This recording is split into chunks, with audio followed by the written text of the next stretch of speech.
Okay, welcome back to the Algebra 2 final exam review.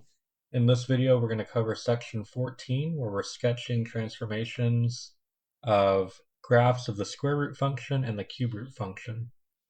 So before we begin, I wanted to share this sheet that I made. It has all of the transformations that we can have for these types of functions, at least for this class. I am leaving out a transformation that happens here when we have a horizontal stretch or shrink, but we'll learn more about that if we take pre-cal.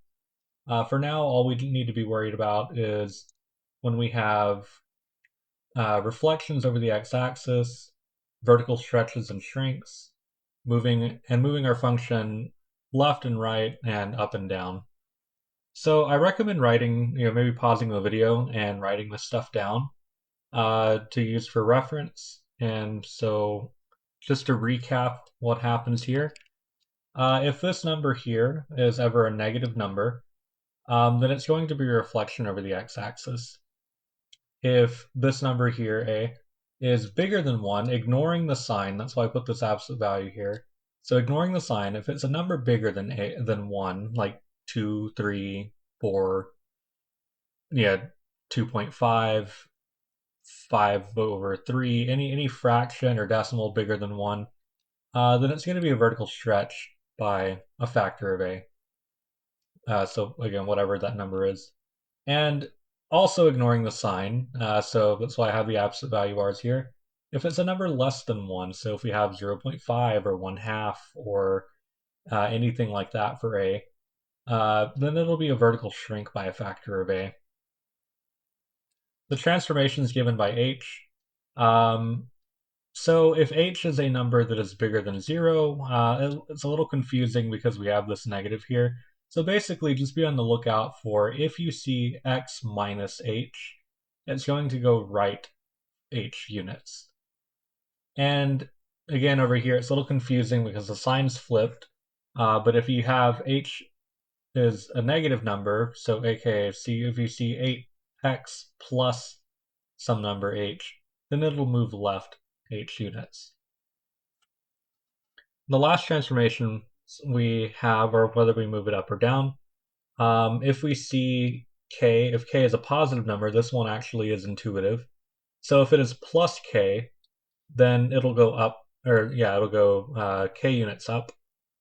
And if this is a negative number, then, and we see basically minus k, then it's going to go down k units. So that's just a recap of our transformations, and this applies for the square root function, cube root function, any nth root function.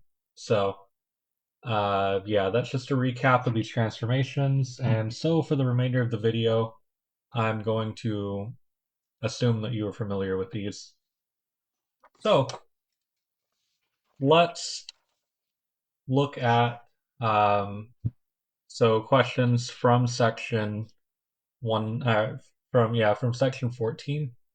Let's look at number 193. Let's identify the transformations that we have going on here. So I'm going to write them off to the side, and I'm going to write in black pen, maybe for writing out the transformations. Actually, I'll stick in red pen I'll stick in red pen. All right. So this is just straight from your review. So the transformations that we have here. So the first thing we see is that this is a negative number here. So because it's a negative number, we automatically have a reflection over the x-axis. The next thing we observe is that we can ignore this negative here. We just see a 2. So just ignoring the negative, this is the number 2. And 2 is greater than 1. So this is a vertical stretch by a factor of 2. And next, we have this x plus 3. This corresponds to moving our function left 3 units. So notice I used the shorthand notation. I just said v stretch by 2, left 3 units, reflection over x-axis. So technically it is a vertical stretch by a factor of a, or vertical shrink by a factor of a. Even these are already shorthand. I didn't want to make it too wordy for this document, but technically you would say this is a horizontal translation right h units, a horizontal translation left h units. But if you're saying left or right, then it's kind of implied that it's horizontal. And same thing over here. If you're going up and down, it's kind of implied that it's a vertical translation. So it's not necessary to write uh, horizontal translation left 3 units in this case, and especially for the purposes of your exam. Um, you only have an hour and a half, and I can understand this, perfectly fine. And so you don't have to worry about writing out a full technical transformation there. It can just be in this kind of shorthand notation. But now let's worry about graphing this. So when we're graphing this, we can always make a chart to figure out the points that we graph. We can, plug in, well, what happens when x is 0? We plug in 0, and this is going to be 0 plus 3. So that'll be negative 2 times the square root of 3, and you'll get a y value, and you can try to plot that, and you can do this manually, or you can use your graphing calculator. So using mine here, I'm just going to go to our first function here. We have y equals, and I type in negative 2 square root of x plus 3. To be clear, when you're typing in a negative, you have to use this button. So unfortunately, or fortunately, however you look at it, at least Texas Instruments calculators tend to have a separate button, most calculators really have a separate button for negative and minus. And if you're putting a negative here, it has to be negative, not minus 2. It is a negative 2. But over here, if this was a minus 3, it would be minus, not x, negative 3. Your calculator will give you something different if you put the wrong sign there. So you have to be careful about that. But putting in negative 2 square root of x plus 3, if we graph it, we should get an idea of what it looks like. Make sure that you have your window set to standard. And now we can see our transformation. So we have a pretty good idea of what this should look like. And now if we go to second and graph, it'll pull up a table, and we can see all of our different points that we do. So your graphing calculator will automate that process of putting in x values for you and giving you a y value. And because our graph starts at negative 8 and ends at positive 8 for our x values, we only need to check from negative 8 all the way to positive 8 and graph points there.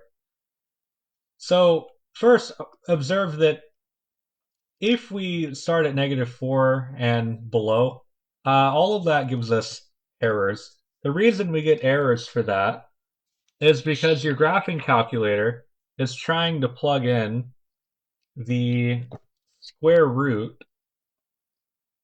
of negative 4 plus 3. Doesn't really, I guess we can put the negative 2 there. But if we plug in negative 4 plus 3, what we get out of this is negative 2 square root of negative 1. And the square root of negative 1 is I. So we have negative 2i. And your graphing calculator doesn't have any way to graph that on your sheet of paper or on your graph. So that's why it gives you an error, because it doesn't know how to graph I. So error, there's nothing to graph there. So that means that the first point that we should start at is -3, 0. And if we graph that on our paper here, we have -3 on the x-axis and 0 on the y-axis, so it doesn't go up or down. So our first point is right there. And then we try -2, -2. So -2, -2. We have another point right there. And we can try to graph these points over here, this -1, -2.828, and the one below it. But I don't recommend doing that, not if you don't have to. What I do recommend is graphing all of your lattice points first.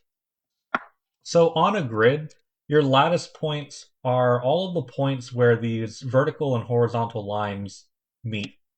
And so on your graphing calculator, those are the lines or the values given by well, your x values should all be integers, but on your y values, those will be the integers too. So 0, -2, -4. And if we keep scrolling down, so we have another lattice point here, 6, -6. And it looks like we run out after that. So let's graph all of our lattice points first, and then see if we can make a good enough graph with that. So the next one we would have, so the last one we did was -2, -2. The next one we have is 1, -4.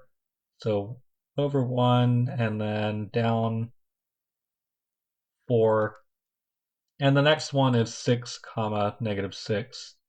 So that's going to be all the way over here. And so looking at our graph, we have 4 lattice points that we can make on this graph. And that's enough to get an idea of what this looks like. And if we graph this as accurately as we can, we connect these points with a smooth curve, and it'll look something like that. And now this has been graphed. So that's kind of our process for graphing these. I definitely took longer on this one than I will on the next few, because now we should kind of have an idea of what's going on here. So let me do the next one. So looking at number 194 now, first let's identify what our transformations are. So this is not a negative number here for our a value, so we don't have a reflection, but it is a number that is bigger than 1. It is a 5. So this is a vertical stretch by 5. Next, we have this x minus 1. So if we look at our chart, that means that we have, this goes right 1 unit. And lastly, this number on the end here for k is -5. And so again, looking at your chart, this means that it goes down 5 units. And now when we graph this, we can go to our graphing calculator. We can clear out this function. We put 5 square root of x minus 1. Make sure you scroll outside from under this square root. So you can do that by just pressing right with your little arrow here. And now notice now that I'm not typing under this square root anymore. It finished over -1 or -1.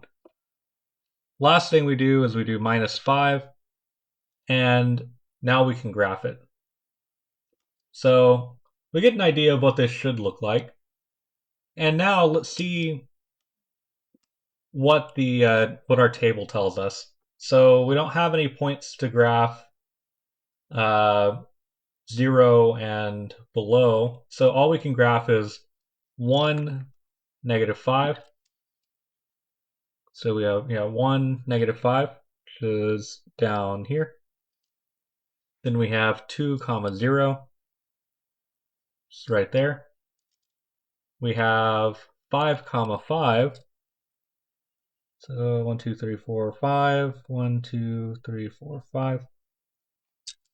And it looks like that's it for our lattice points. We don't have another one until 10, 10. And that's getting pretty far off our graph. So connecting this with a smooth curve, our graph should look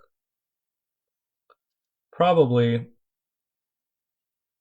something like this. Well, kind of messed that up.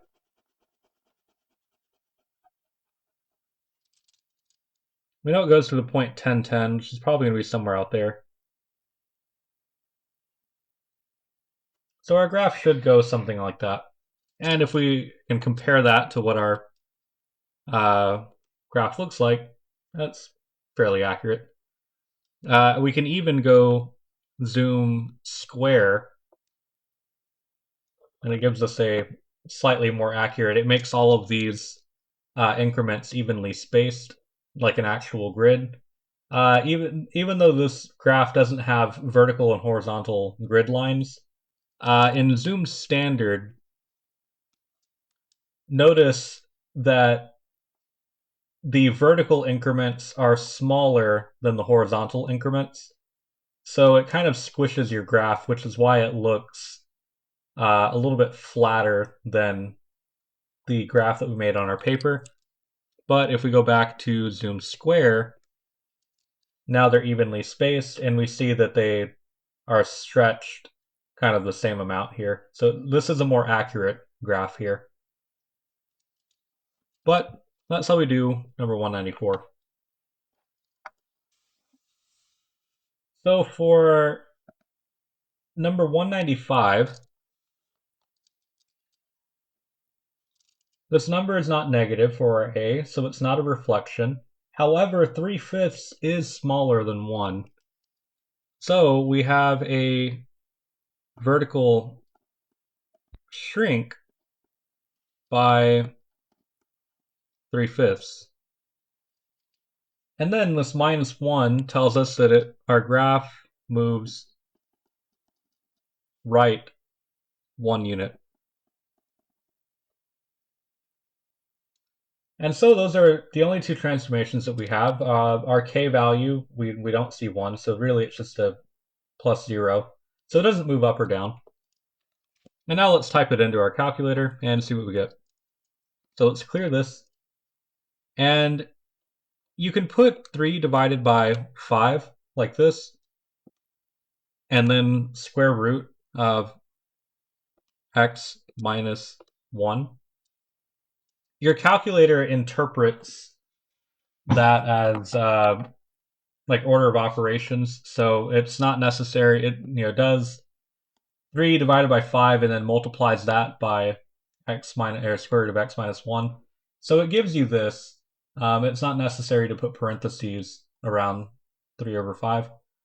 However, if you're more comfortable, if you don't like that, some people aren't comfortable with that, you can put parentheses around 3 over 5 and then multiply that by x minus 1 if you want to be very explicit that you're multiplying by 3/5. And that's fine too, but this is okay to type in.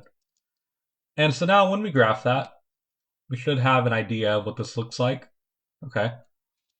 And let's see what our lattice points are. So first lattice point we have is 1, 0. Then we have, oh wow, looks like we don't have any other lattice points on our graph. So this is an issue. Since we don't have any other lattice points, we want to approximate non-lattice points as best as we can. So this is when we start trying to graph these. And so you have to be a little bit careful about which ones you graph. For example, like a good candidate to graph would be 4, comma 1.03. Because that 1.03 is very, very close to 1. That means we can get a pretty good approximation to that point by graphing 4 and then just ever so slightly above our line, we can get a pretty good approximation for 1.04. So that's our next point. It's not a lattice point, but it's pretty close to one.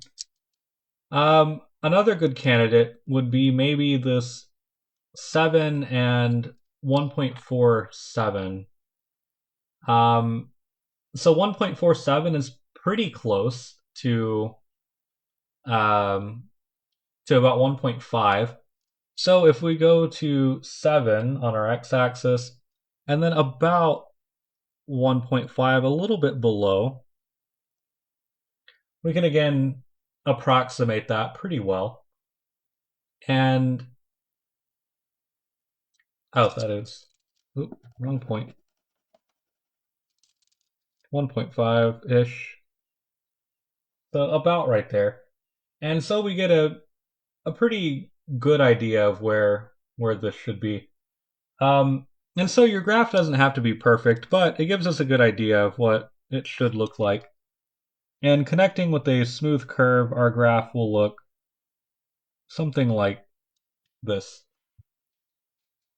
And so that's all we have to do. So we try to graph all of our lattice points first, and then if we don't have enough lattice points to make a good graph, then we start trying to approximate the non-lattice points. All right, let's look at number 196. This is a negative number here for our a value, so we do have a reflection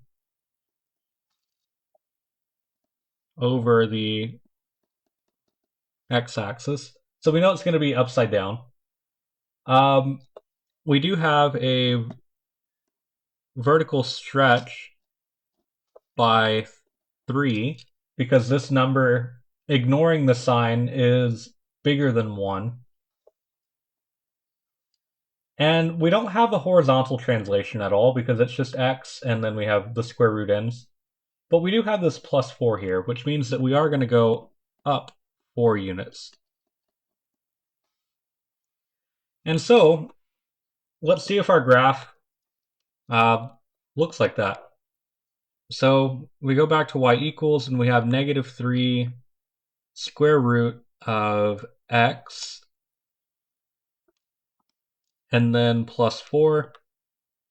When we graph that, we can see that in action.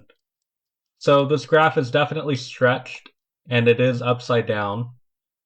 And then it starts off 4 units up. So 1, 2, 3, 4. It started 4 units up, but it didn't move left or right. So we see that these transformations are accurate. And then we just start graphing lattice points. So we see that we don't have anything to the left of the y-axis. So we have 0, 4. We have 1, 1. We have 4, negative 2. 1, 2, 3, 4, negative 2. And 9, negative 5. So 9, negative 5 is off of our graph. However, we can pretty reasonably approximate that to be about right there. So connecting this with a smooth curve, our graph should look something like that.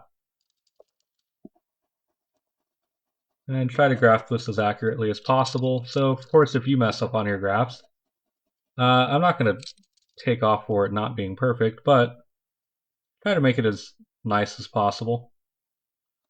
But something like that, and that's good enough. So if your graph looks something like that on your exam, I'll take it. Let's look at the next one. So for our transformations, this is not a negative number here, so it's not a reflection. However, it is a number bigger than 1. This is a vertical stretch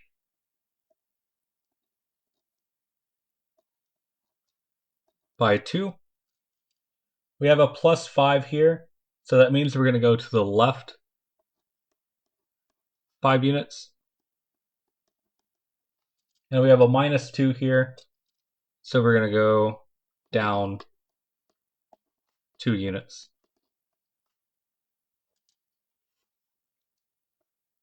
Let's see what our graph looks like. Clear this out.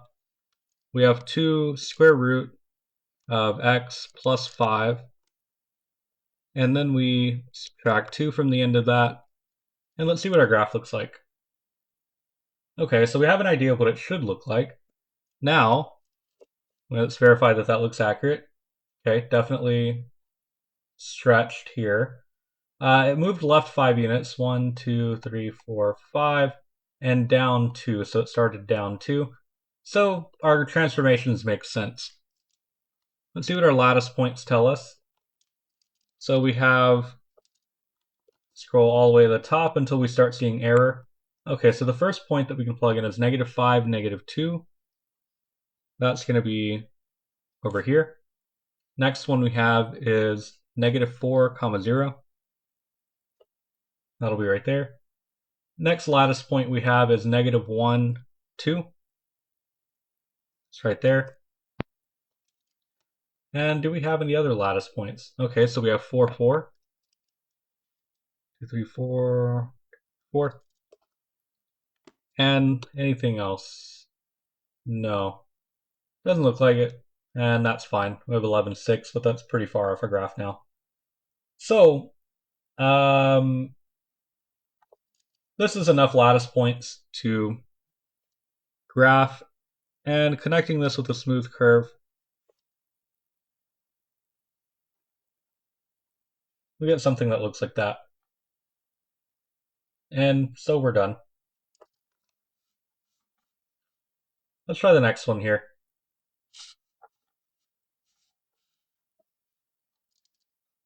Okay, so first let's note our transformations. We have a negative number here, so we have a reflection over the x-axis. Ignoring the sign, we have 1/2. 1/2 is a number less than 1, so this is a vertical shrink by 1/2. We have a plus 5 here, so this means we have our graph moves left 5 units. And we have a minus 5 here, which means we'll go upright, down 5 units.